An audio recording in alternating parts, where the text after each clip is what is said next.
Welcome to the lecture 8.1 of Power System Stability. In this lecture, we are going to study the critical clearing angle and critical clearing time in power system stability. See, let's see a system where we have a source, a synchronous generator, and it is connected to a transformer, which is connected to a bus, and we have two lines.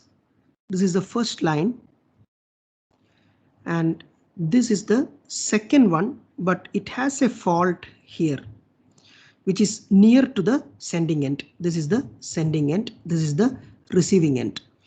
So we have a fault here. So I am representing the fault like this. Now this is connected to the grid. Okay, so the system becomes unstable if the power angle del becomes very large. So there is a critical angle within which the fault must be cleared if the system is to remain stable and the equal criteria is to be satisfied. This angle is known as critical clearing angle. Now let's see, this is circuit breaker. Let this be figure 5.1.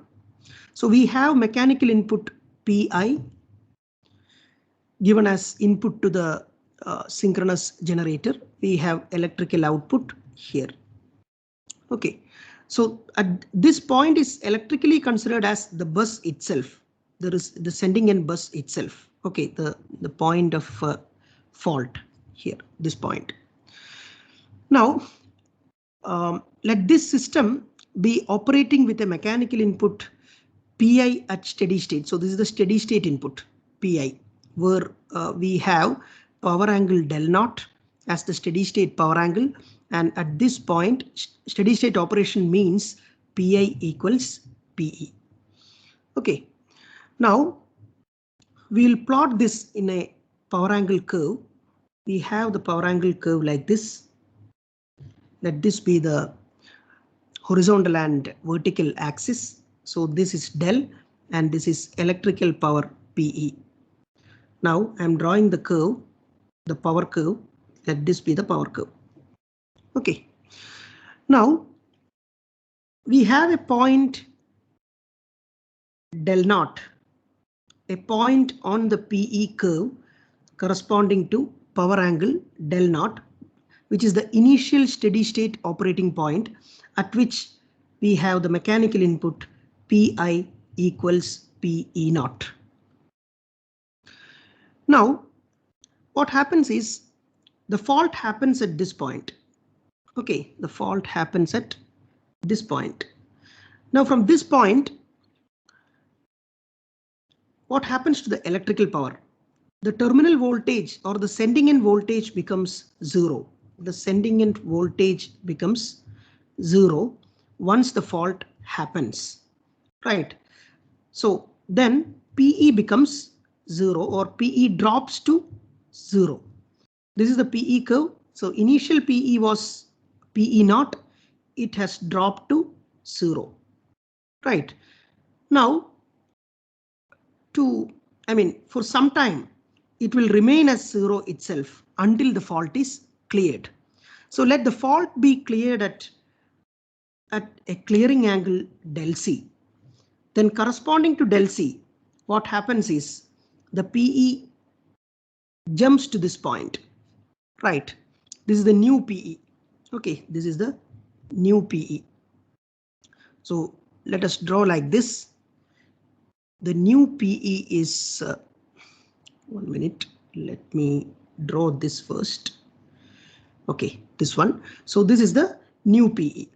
Now at this point, what about the relative difference between the new Pe and the Pm? We have not touched Pm because Pm is still a constant at this Pi, right? Now new Pe is greater than Pi.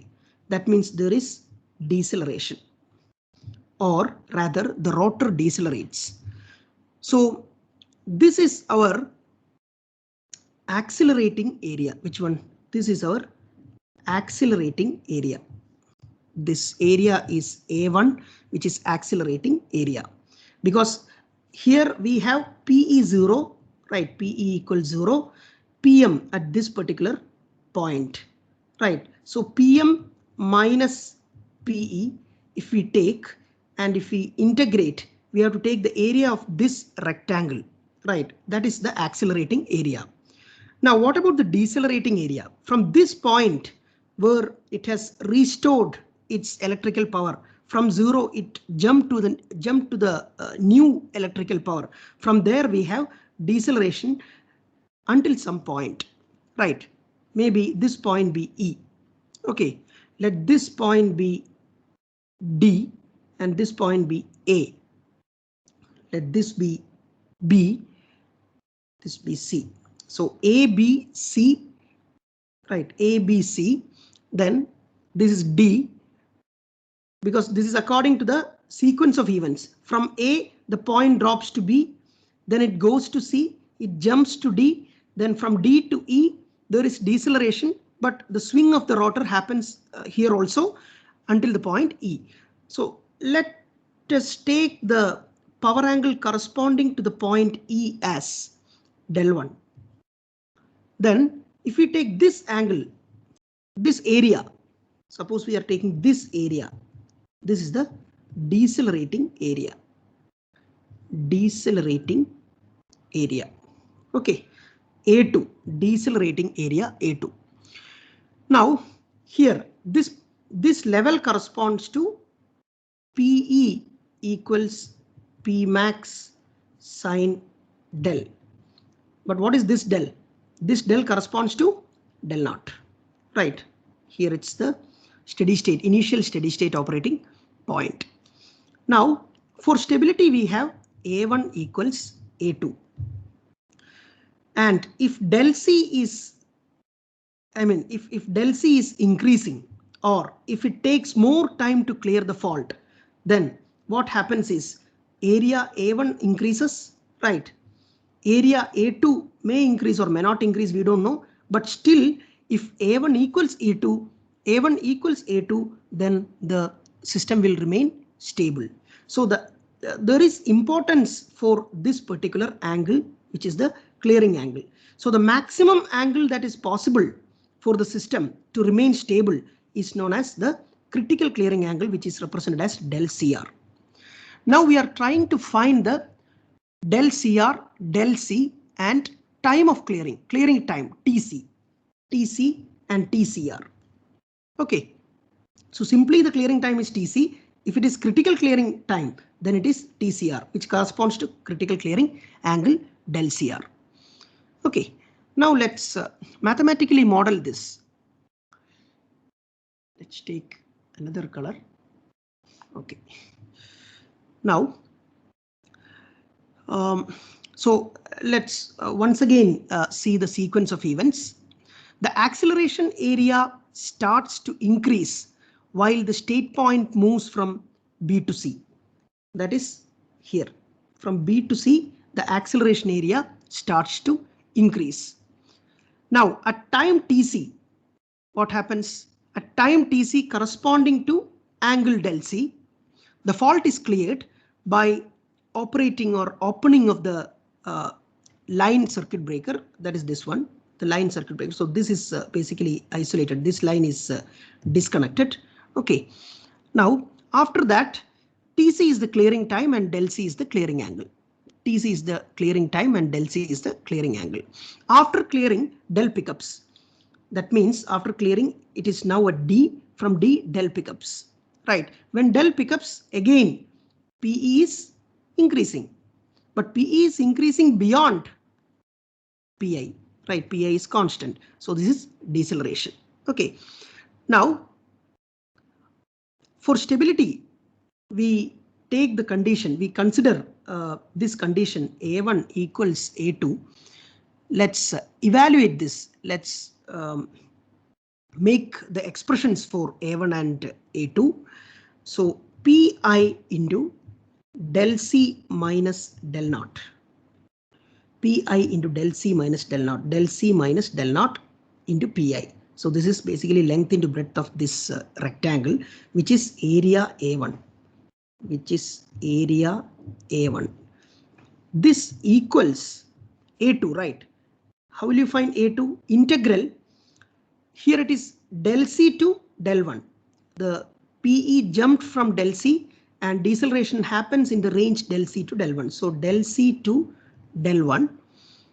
PE corresponding to the curve minus Pi is the constant mechanical input. PE minus Pi d del. And in this region, we know that PE is greater than Pi. Right? It is deceleration area. Okay. Now, we will simplify this. Pi into del C minus del naught equals integral del C to del 1. For PE, I am writing P max sine del. Then d del minus Pi into, I am applying limits here, del 1 minus del C. For Pi, I am applying limits. For PE, I am writing P max sine del. Okay. Now, let's simplify it again. P max into cos del C minus cos del 1. I am integrating this. Okay. I am integrating this and applying the limits. P max into cos del C minus cos del 1 equals Pi into del 1 minus del naught. Because here I have minus Pi into minus del C, which is plus Pi del C. Here I have Pi del C. So in the LHS and RHS, it cancels out. So remaining terms are Pi into del 1 minus del naught. Now let's substitute Pi equals P max sine del naught.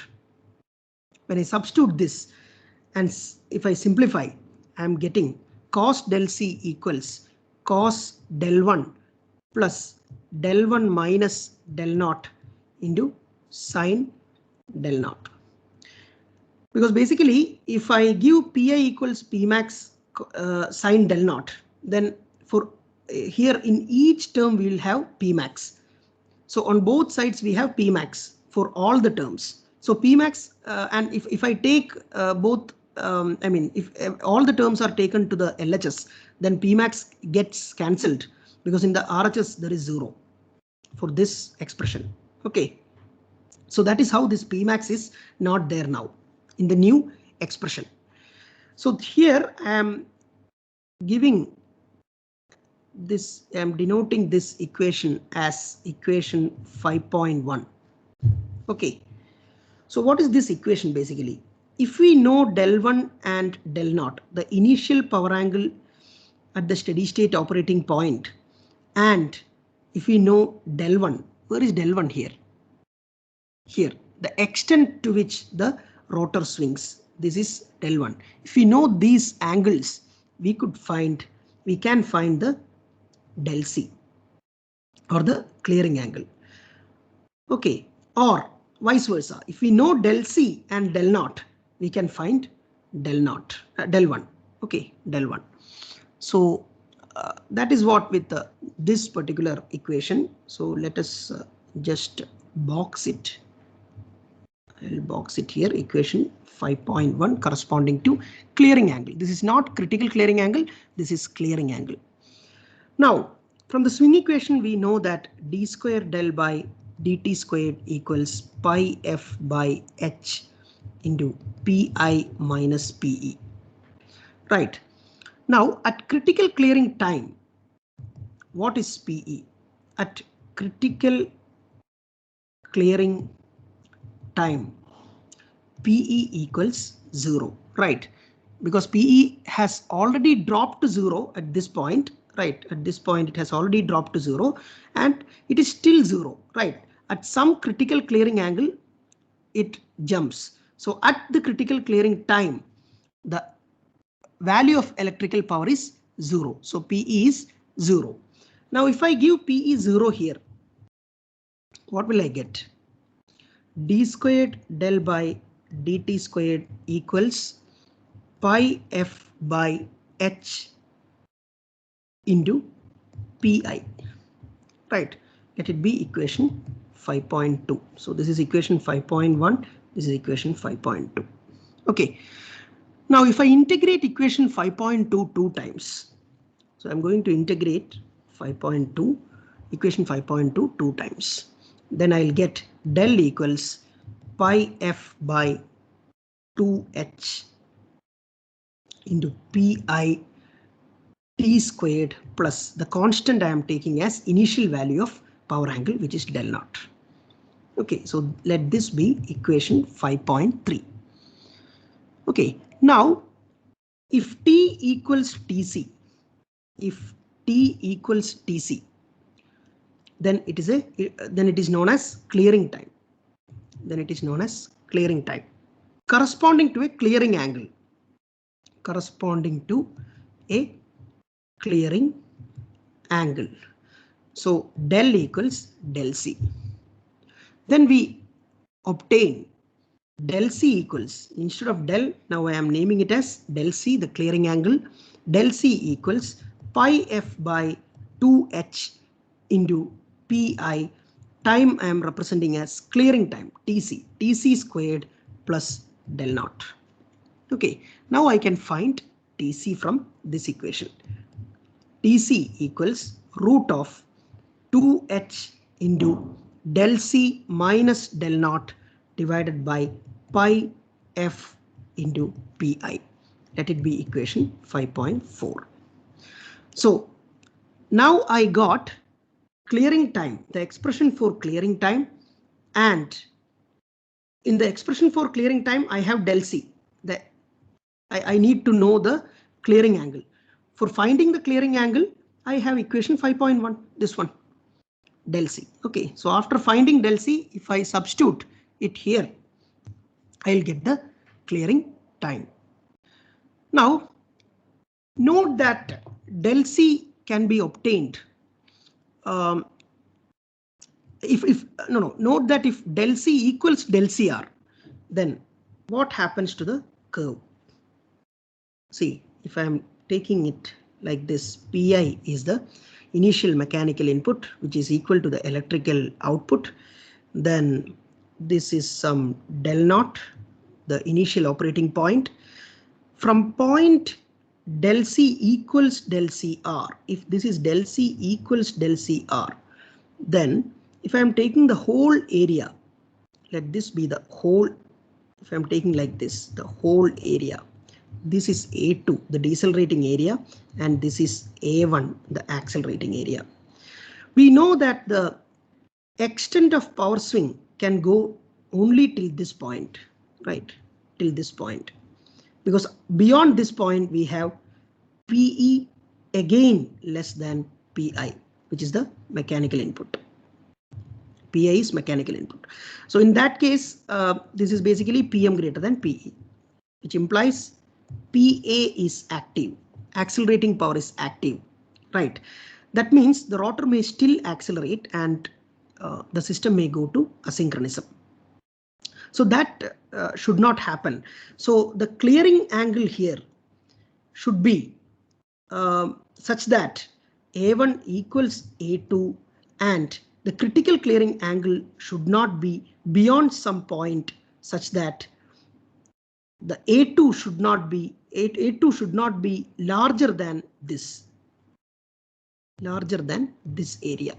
Okay, so that is what is the importance of critical clearing angle.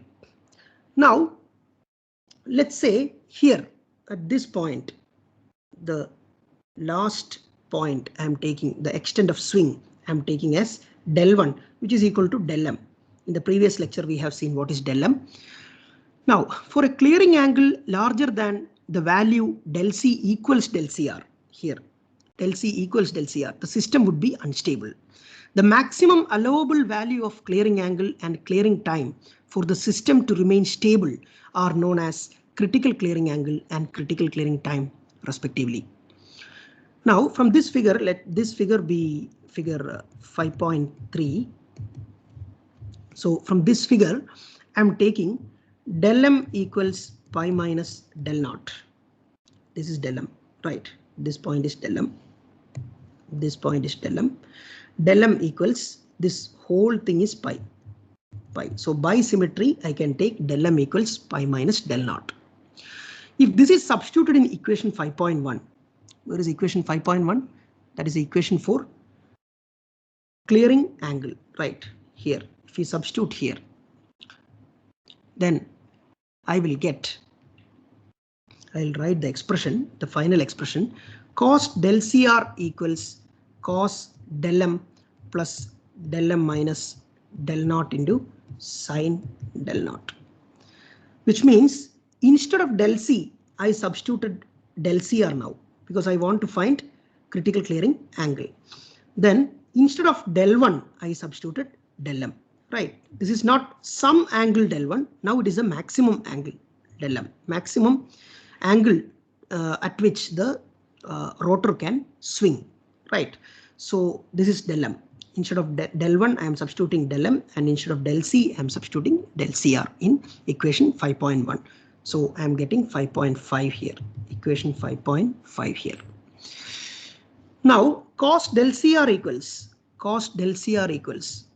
cos of pi minus del naught. For del m, I am writing pi minus del naught plus pi minus 2 del naught into sin del naught. Let this be equation 5.6. Okay. Now cos del CR equals pi minus 2 del naught into sin del naught minus cos del naught.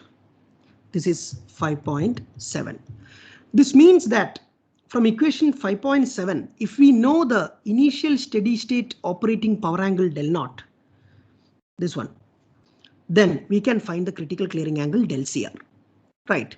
And the corresponding time is the critical clearing time, which is TCR. So we already know the equation for TC, the clearing time TC here. From 5.4 we know. So instead of TC, I am writing here TCR, and instead of del C, I am writing here del CR. Okay, so TCR equals root of 2h into del CR minus del naught divided by pi FPI, which is equation 5.8. I am boxing this also. Okay. So this is what is the critical clearing time and critical clearing angle. So critical clearing angle is this one, 5.7, right? And critical clearing time is TCR. Okay. Cos del CR equals pi minus 2 del naught into sin del naught minus cos del naught, which is equation 5.7. This is used to find the critical clearing angle del CR. Equation 5.8 is TCR equals root of 2h into del CR minus del naught divided by pi f into pi.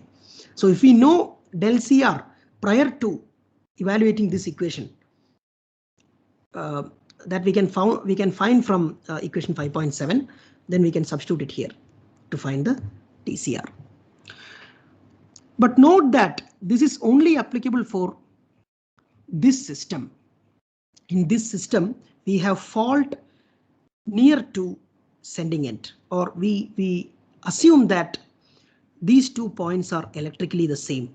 This is on the bus itself, on the sending end bus itself. In such a condition, we can find this. In the next lecture, we'll go for another system where we have 2 lines and the fault is away from and when the fault is away from the sending end, what happens? That we'll see. Thank you.